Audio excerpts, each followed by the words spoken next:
তো গাইস দেখো, আজকের এই ভিডিওতে আমি তোমাদেরকে দেখাবো যে কারেক্ট ইনকারেক্টের কোশ্চেন নাম্বার 5টা। ঠিক আছে। Tsunami is a serious in waves generated in a body from water. এমন করে তোমার পুরোটা পড়ে দেখবা যে এটা কোন টেন্সে হইতে পারে। ঠিক আছে।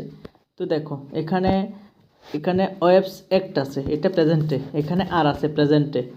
ঠিক আছে, এই দুইটাতে প্রেজেন্টে পেয়েছি, এখানেও ইজটা প্রেজেন্টে।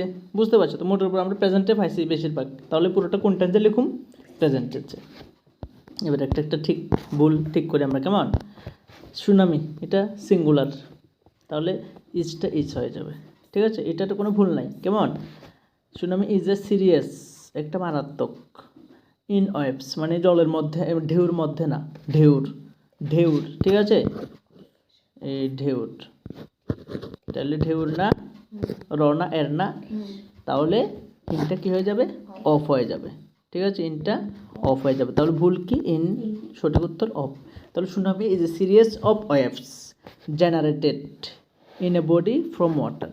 ঠিক আছে, তাহলে জেনারেটেড অফ এ বডি, এটা সেম, এখানে ইনটা অফ হয়ে যাবে। ঠিক আছে, of A body from water মানে এই জলের থেকে আর কি। ঠিক আছে, জল থেকে, ফ্রম মানে থেকে, জল থেকে যেটা হয়, যে ঢেউটা সাধারণত, তো এটা মানে যে generated in a body from water মানে জল থেকে যেটা হয় আর কি, ওইটা। এই জন্য এটা ইনটা অফ হয়ে যাবে। তারপর এখানে দ্বিতীয় নম্বর লাইনে ভুলটা আমরা কি পেয়েছি? ইনটা অফ।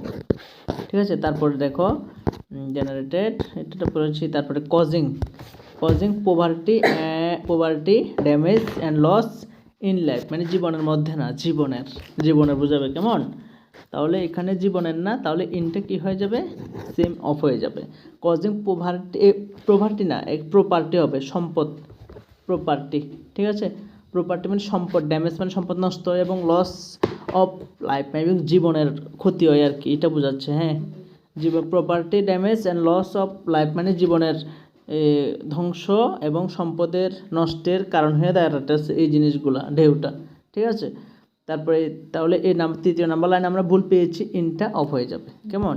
তারপর চতুর্থ number line, they are referred to by tidal waves মানে দে আর রেফারেড মানে এগুলিরে দে তো প্লুরাল, এই জন্য আর লিখেছি। দে আর রেফারেড এগুলি বলতে বোঝায় আমরা টু মানে টাইডাল ওয়েভস হিসাবে আমরা জানি। তো হিসাবে ইংলিশ কি বলতে পারো? As a. ঠিক আছে, আমি তোমার সাথে বন্ধু হিসেবে কথা বলি, তাহলে অ্যাজ এ ফ্রেন্ড হিসাবে, অ্যাজ এ হিসাবে না, বন্ধু হিসাবে না, অ্যাজ এ। তো এইটা দে আর রেফারেড মানে হেয়ার আই রেফারেড টু, এখানে আই বলতে বোঝাই, আমরা পড়ি না আমরা হেয়ার, এখানে আই রেফারেড টু, এরকম একটা বলি না, এরকম এখানে দে আর রেফারেড টু, এগুলি বলতে আমরা বুঝি যে টাইডাল ওয়েভ হিসাবে। কোন ওয়েভস? Tidal waves. তো হিসাবে আসছে না, এই জন্য বাইটারে এস হিসাবে আমরা লিখুন। বুঝছো তো কেমনে এর লেগা। তারপর লাস্টের এই আরেকটা নতুন সেন্টেন্স, ওয়েভস, এটা সাবজেক্ট। এখানে এটা প্লুরাল না সিঙ্গুলার? প্লুরাল। সাবজেক্টের সাথে অ্যাসবে যুক্ত হলে এটা প্লুরাল হবে, তাই না? তো ওয়েভস, তো সাবজেক্টটা যেহেতু প্লুরাল, ভার্বের সাথে অ্যাসবে যুক্ত হবে না, তাহলে এখানে এক্সটা কি হয়ে যাবে? অ্যাক্ট হয়ে যাবে। ঠিক আছে, waves act under the influence of gravity. কেমন? তাহলে এখানে লাস্টের লাইনে এটা। ঠিক আছে, তো আরেকবার পুরো বলে দিতেছি। দেখো এখানে এটা একটা কথা বলতেছি, দেখো এখানে এই কোশ্চেন নাম্বার 2 যে generated of A body from water, এখানে এই লাইনটাতে একটু আমার কনফিউশন আছে, এটা আমি এখন কয়ে দিতেছি। এখানে একটা আমার কনফিউশন আছে। তো এখানে ইন বা ফ্রম দুইটার মধ্যে একটা ভুল হতে পারে।